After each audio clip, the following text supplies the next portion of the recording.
Have you ever stood in front of a massive, intricate tapestry, stepping so close to the fabric that all you could see were chaotic, disconnected threads? That is precisely how most of us experience the Bible. We open it, read a scattered verse here, an isolated story there, and often find ourselves lost in a labyrinth of ancient genealogies, complex laws, and prophetic visions that seem completely detached from our modern reality. I remember my own early attempts to read through this monumental text. I felt completely overwhelmed. Here is a library of 66 separate books, penned by over 40 different authors, ranging from kings and scholars to fishermen and shepherds, spanning across 1,500 years of turbulent human history, and written across 3 different continents in 3 different languages. The sheer scale of it creates an intellectual vertigo. It is incredibly easy to lose the forest for the trees, to miss the grand, unifying narrative because we are too busy trying to untangle the localized histories of the ancient Near East. But what if I told you that hidden right in the middle of this vast library is a miniature blueprint? A perfectly scaled microcosm of the entire biblical epic, hiding in plain sight. This is the profound mystery of the book of Isaiah. For centuries, scholars and theologians have studied Isaiah for its rich poetic language and its astonishingly accurate prophecies. Yet millions of readers completely miss the structural miracle embedded within its chapters. Isaiah is not just a prophetic book, it is a fractal of the entire Bible. The numbers alone are too precise to be dismissed as mere coincidence. The Bible contains 66 books.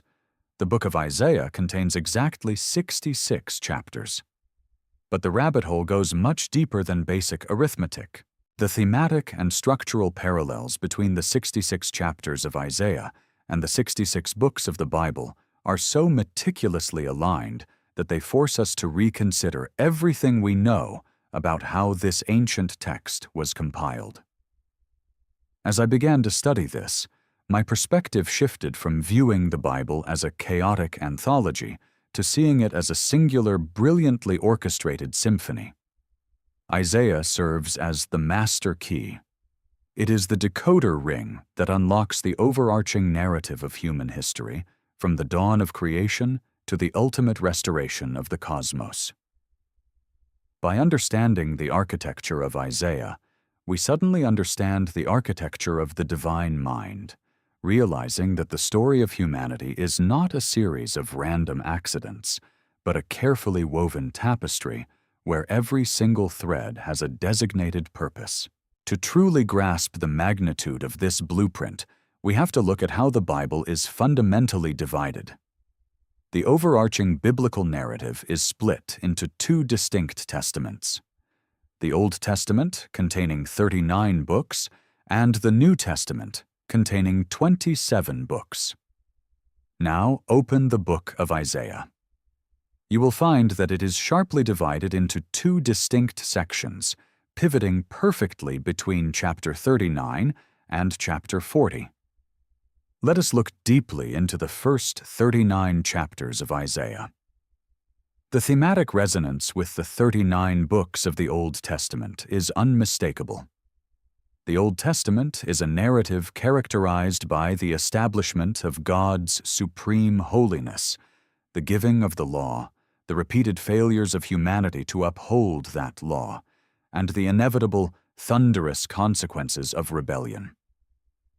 It is a story of a tragic cycle. Human beings trying to secure their own salvation, building earthly empires, forging fragile political alliances, and ultimately fracturing under the weight of their own moral corruption. This is exactly what we see in the first 39 chapters of Isaiah. The prophet writes during one of the most volatile and terrifying periods in ancient history. The geopolitical landscape was dominated by the Assyrian Empire, a brutal, relentless war machine that swept across the Middle East, flaying their enemies alive and leaving mountains of skulls in their wake. In the face of this existential threat, the nation of Israel panicked. Instead of turning to the spiritual foundations that had birthed their nation, their leaders scrambled to form desperate political alliances with Egypt and Babylon. They sought salvation in chariots and wealth, trusting in the tangible power of human empires rather than the invisible sovereign of the universe. Isaiah's voice cuts through this panic like lightning in a dark sky. For 39 chapters, he delivers a relentless, unyielding message of divine justice, moral accountability, and the absolute sovereignty of a holy God.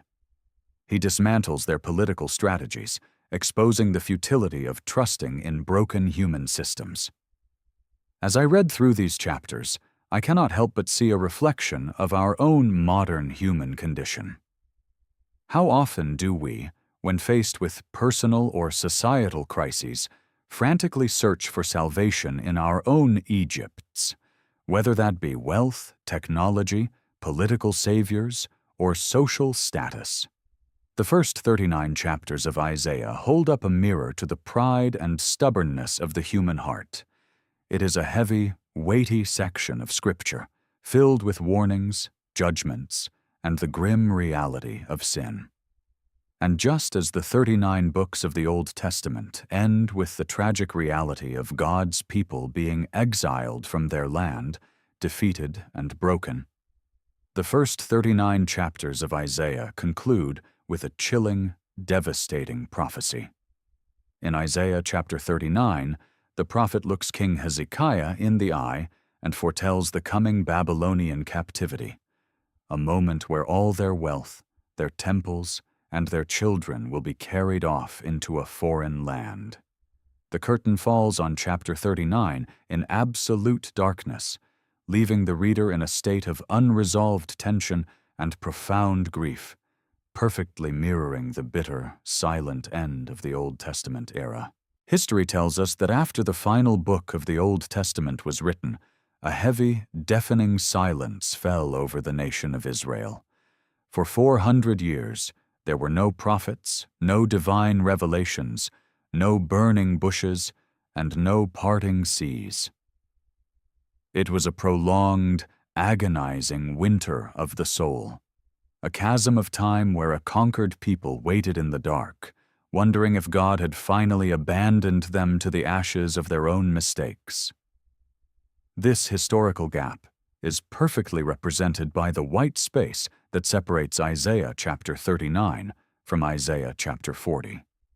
When you turn the page from chapter 39 to chapter 40, you are not just moving to the next section of a book. You are crossing a massive theological and historical threshold. The transition is so abrupt, so radical in its shift of tone, that for a long time, skeptical scholars argued it must have been written by a completely different person. But they missed the poetic brilliance of the design. Chapter 40 shatters the silence, not with a roar of condemnation, but with a sudden, overwhelming dawn of grace. The very first words of Isaiah 40 are, "Comfort, comfort my people, says your God. Speak tenderly to Jerusalem, and cry to her that her warfare is ended, that her iniquity is pardoned."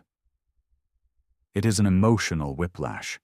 Imagine being a prisoner of war, sitting in a dark, damp cell for decades, completely resigned to dying in chains, and suddenly the heavy iron doors swing open, flooding the room with blinding sunlight as someone announces that your ransom has been paid in full. That is the psychological and spiritual impact of moving into this second section of Isaiah. The tone shifts entirely from the fierce declaration of God's unattainable holiness to the tender, intimate revelation of God's redemptive love.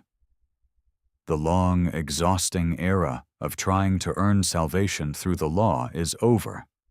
The era of unmerited grace has aggressively burst onto the scene.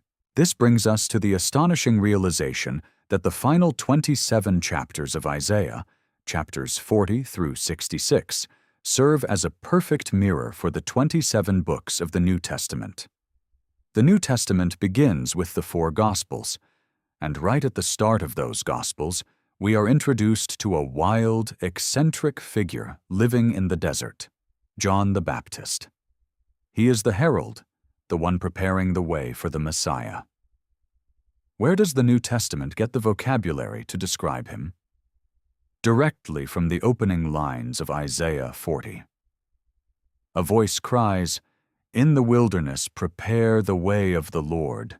Make straight in the desert a highway for our God." The 27 books of the New Testament and the 27 concluding chapters of Isaiah begin with the exact same announcement. But the parallels become even more breathtaking as we dive deeper into the core of the Christian message. The absolute beating heart of the New Testament is the life, death, and resurrection of Jesus Christ. The early Christians did not have the New Testament documents compiled yet. They preached the gospel using the Old Testament, and their primary text was the 53rd chapter of Isaiah.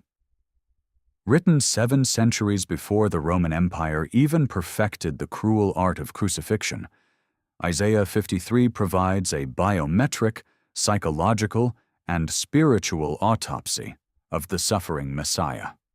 It is here that Isaiah develops the concept of the suffering servant. In the ancient world, people expected salvation to come riding on a war horse. They wanted a political conqueror, a military genius who would slaughter their enemies and establish an earthly utopia. We still want that today, don't we? We constantly look for strong men and powerful leaders to force the world into shape. Yet, Isaiah intricately details a Savior who does the exact opposite. He speaks of a man who has no form or majesty that we should look at him, a man who is despised and rejected, who bore our griefs and carried our sorrows. He prophesies that this servant will be pierced for our transgressions and crushed for our iniquities, and that by his wounds we are healed. When I sit quietly and meditate on Isaiah 53, I am deeply moved by the quiet, subversive nature of divine love. It completely inverts the human power pyramid. The ultimate victory over evil wasn't won through violence, coercion, or political dominance, but through a radical, self-sacrificing surrender. This is the central thesis of the 27 books of the New Testament, laid out with forensic precision in the center of Isaiah's final 27 chapters. Furthermore, as the New Testament progresses from the Gospels into the book of Acts and the epistles, the narrative expands.